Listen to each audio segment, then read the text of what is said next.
7월 21일 법률방송 로스데이 시작하겠습니다. 법률방송은 어제 디지털 성범죄의 심각성과 규제 사각지대 해소, 처벌 강화 등을 위한 법제도 개선 방향과 해결책에 대해 집중 보도해드렸는데요.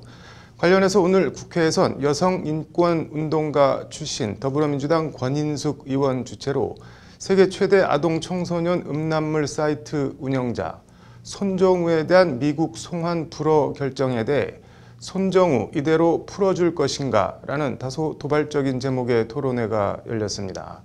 오늘 로투데이는 손정우 송환 불허 관련한 이슈 집중 전해드리겠습니다. 먼저 손정우가 받은 혐의와 우리 사법당국의 대응과 법원 판결을 신세아 기자가 정리했습니다. 손정우는 2015년 8월 충남 당진에 있는 자신의 집에서 아동 청소년이 등장하는 성착취물을 포함한 다크웹 사이트 웰컴 투 비디오를 만듭니다. 그리고 2018년 4월까지 8개월 동안 평소 다른 사이트에서 다운로드 받아 모아두었던 10GB 상당의 아동 청소년 성착취물 파일을 자신이 만든 사이트에 올립니다. 착취물엔 10대 초중반에서부터 서너 살 아이들, 심지어 생후 몇 개월밖에 되지 않는 아기들이 성적으로 착취당하는 끔찍한 영상이 포함됐습니다. 한국을 포함한 전 세계에서 128만 명이 넘는 사람들이 회원으로 가입했고 손정우는 일정 금액의 비트코인을 지불하면 해당 성착취물을 다운로드 받을 수 있게 했습니다. 여기에 회원들이 아동 청소년 성착취물을 사이트에 올리면 다른 성착취물을 내려받을 수 있게 포인트를 지급하는 방식으로 규모를 키워나갔습니다.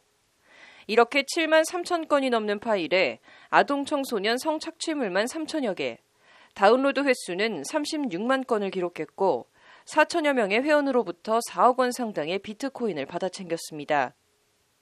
미국과 영국 등 국제 공조수사로 사이트 존재가 드러나며 한국 사법당국에 체포된 손정우는 영리 목적 아동 청소년 음란물 판매 등 혐의로 구속 기소됐습니다. 1심 법원은 하지만 징역 2년에 집행유예 3년으로 손정우를 풀어줬고 손정우의 범죄 사실이 알려지면서 2심은 1년 6개월의 실형을 선고했습니다. 손정우가 대법원에 상고하지 않으면서 형은 확정됐고 구속기간을 포함해 올해 4월 27일 형기 만료로 석방됐습니다. 미국은 손정우 사이트에서 아동 성착취물을 단순히 내려받기만 한 경우에도 징역 15년을 선고한 사례도 있습니다.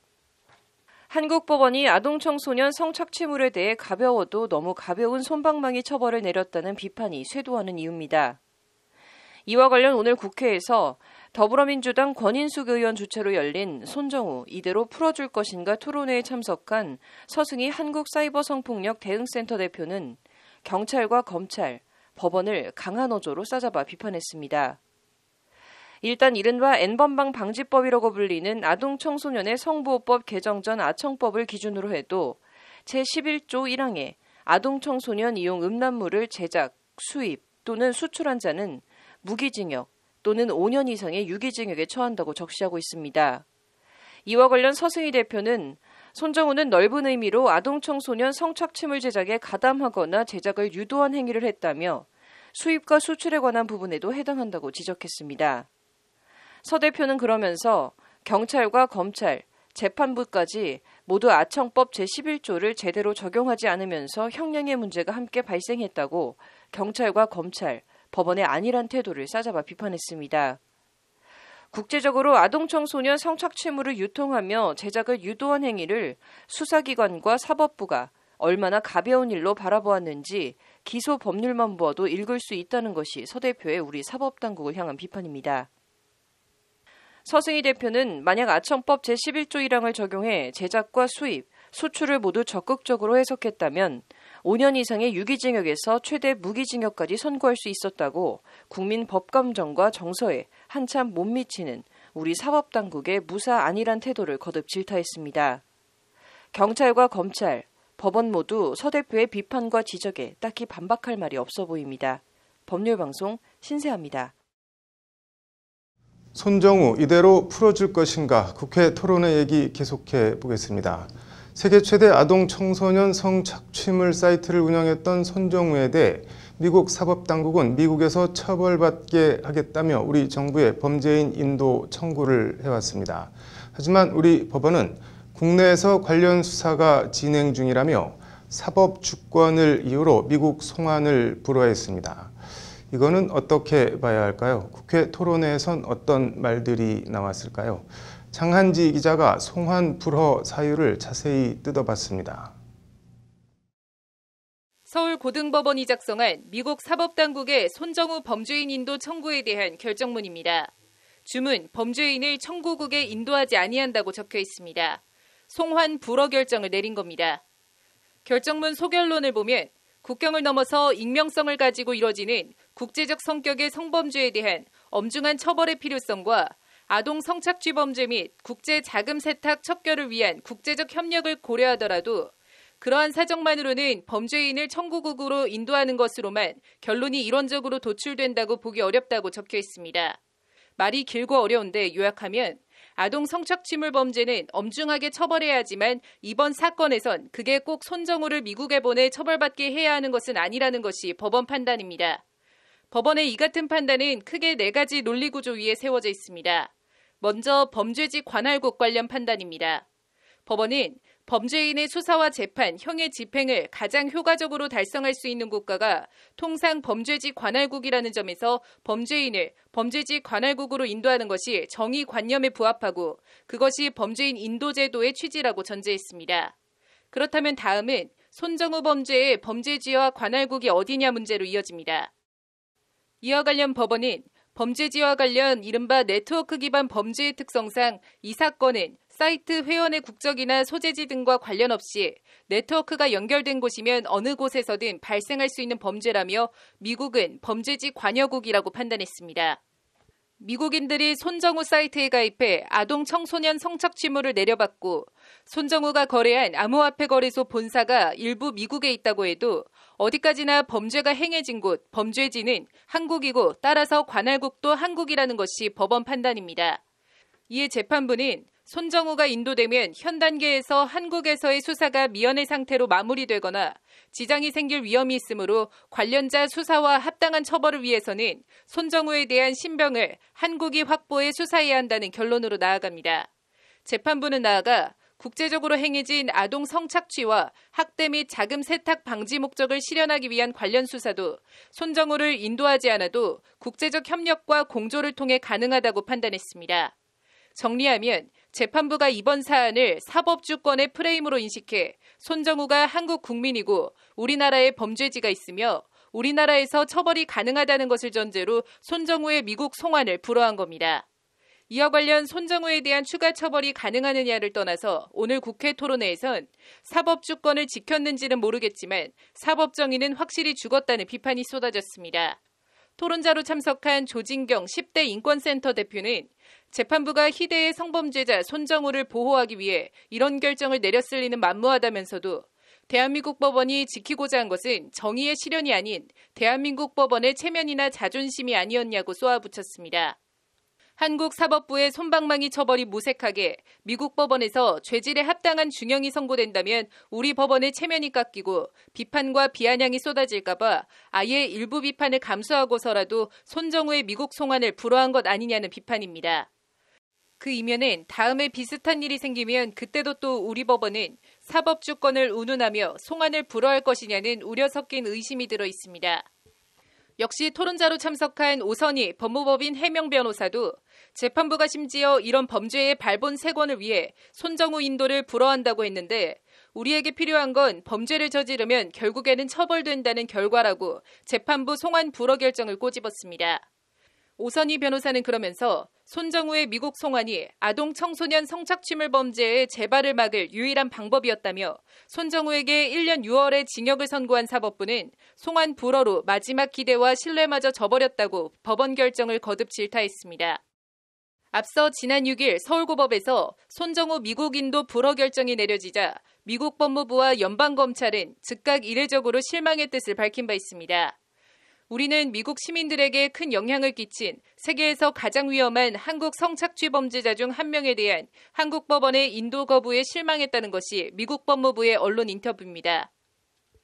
송환 불허 결정을 내린 강영수 서울고법부장 판사는 현재 대법관 후보로 천거된 바 있습니다. 청와대 게시판은 강 부장 판사의 대법관 후보 자격을 박탈해달라는 국민청원이 올라왔는데 올라온 당일 10시간 만에 20만 명 넘게 동참했습니다. 손정우에 대한 솜방망이 처벌과 미국 송환 불허 결정은 한국에서 사법 주권의 양도 내지 훼손과 사법 정의의 실현 사이 어떤 입장을 취해야 하는지, 국민 일반의 법관점과 법원 판단의 괴리를 어떻게 해소해야 하는지에 대한 묵직한 화두를 한국 사회에 던져주고 있습니다. 법률방송 장한지입니다.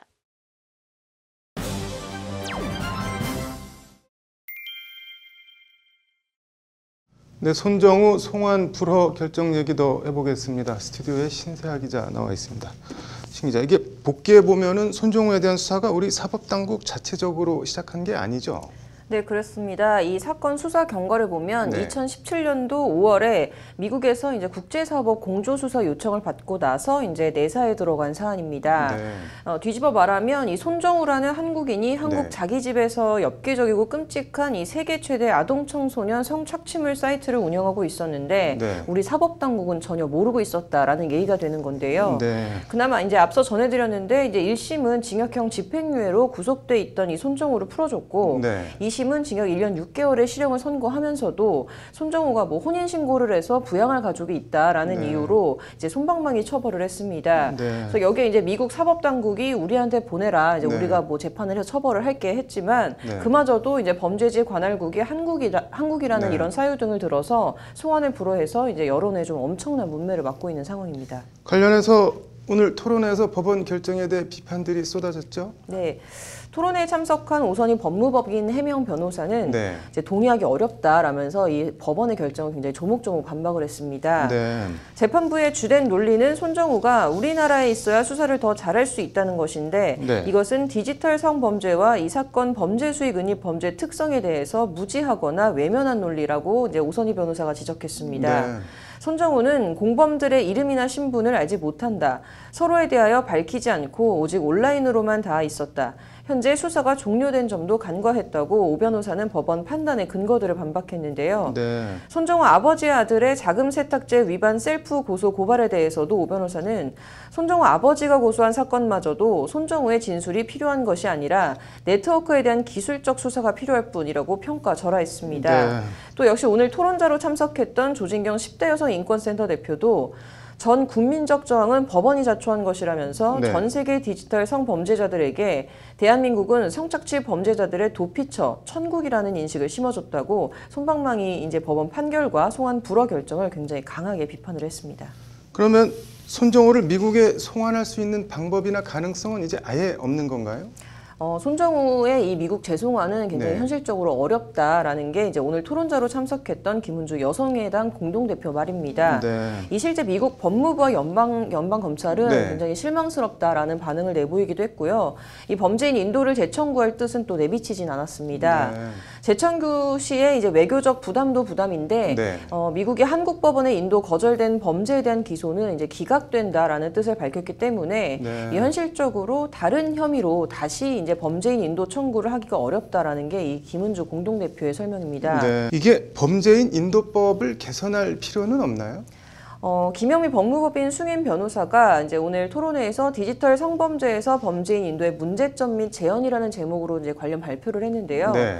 일단 이번 손정우 건만 봐도 디지털 성범죄 특성상 네. 피해자와 가해자가 다수인 경우가 많고 네. 범죄인이 컴퓨터를 사용한 것은 우리나라이긴 하지만 이 네. 서버 소재지가 외국일 경우에는 네. 피해자가 이제 우리나라 국민과 청구국 국민이 섞여 있을 때 이 범죄지 관할국 판단에 대한 좀 문제가 있습니다. 네. 또 관련자 수사를 하려면 손정우 신병 확보가 필요하다라고 법원이 판단을 했었는데 네.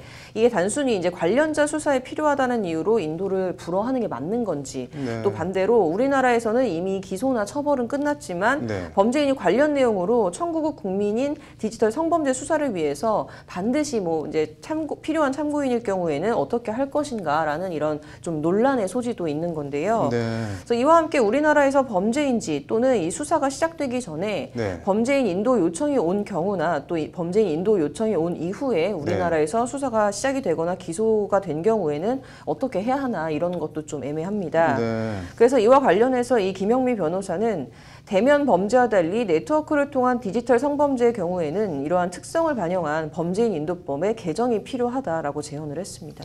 김영미 변호사 제안대로 좀 정교하게 범죄인 인도법을 다듬을 필요가 있어 보이네요. 네, 이와 관련 이 김영미 변호사가 제안한 내용은 아니지만 네. 이제 최근에 더불어민주당 송영길 의원이 네. 서울고법의 손정우 송환 불허 결정 다음 날이었던 이제 그 지난 7일 범죄인 인도법 개정안을 대표 발의한 바 있는데요. 네. 이 현재 범죄인 인도에 관한 심사는 이제 서울고법에서 단심으로 이루어지고 있습니다. 네. 그런데 이 서울고법 결정에 불복할 경우 대법원에 이제 재항고할 수 있도록 하는 내용이 이 골자인데요. 범죄인 인도법 개정안 제안 이유를 보면 네. 재판 절차로서의 형사 소송 절차는 상급심에서의 불복 절차를 포함하는 것이므로 범죄인 인도 허가 결정에 대해서도 당연히 상급심인 대법원에 대한 불복을 허용해 단심의 오류 가능성을 시정할 수 있도록 해야 한다는 게 법안 제안 이유입니다. 네. 아무튼 국민 일반 법감정 상식과 법원 판단과 괴리는 어떤 식으로도 좀 해소가 됐으면 좋겠네요. 오늘 잘 들었습니다. 네, 이어서 법조계 소식 전해드리겠습니다. 오는 8월 17일 월요일이 임시공휴일로 확정돼 토요일인 광복절부터 17일까지 사흘 연휴가 이어지게 됐습니다. 문재인 대통령은 코로나 장기화로 지친 국민들께 짧지만 귀중한 휴식 시간을 드리고자 한다고 밝혔습니다. 본사와 직접 고용계약을 맺지 않았더라도 자동차의 영업사원이 고객에게 받은 차값을 빼돌렸다면 본사가 50%를 배상해야 한다는 대법원 판결이 나왔습니다. 법원은 영업사원이 실질적으로 자동차 회사 지휘감독에 따라 업무를 수행한 것으로 판단해 이같이 판결했습니다.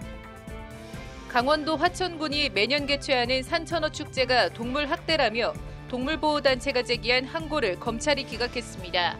동물단체는 검찰의 무혐의 처분에 불복해 서울고검에 항고장을 냈는데 검찰의 항고 기각에 대해 화천군은 논란이 종식되길 기대한다고 밝혔습니다. 과거 성매매업소에서 일한 사실을 폭로하겠다고 협박해 돈을 뜯어내려 한 50대 남성이 1심에 이어 2심에서도 징역 10개월 실형을 선고받았습니다. 이 남성은 과거 일본의 성매매업소 알선을 하면서 여성들의 휴대폰 번호와 나체 프로필 사진을 받아 보관했던 것으로 알려졌습니다.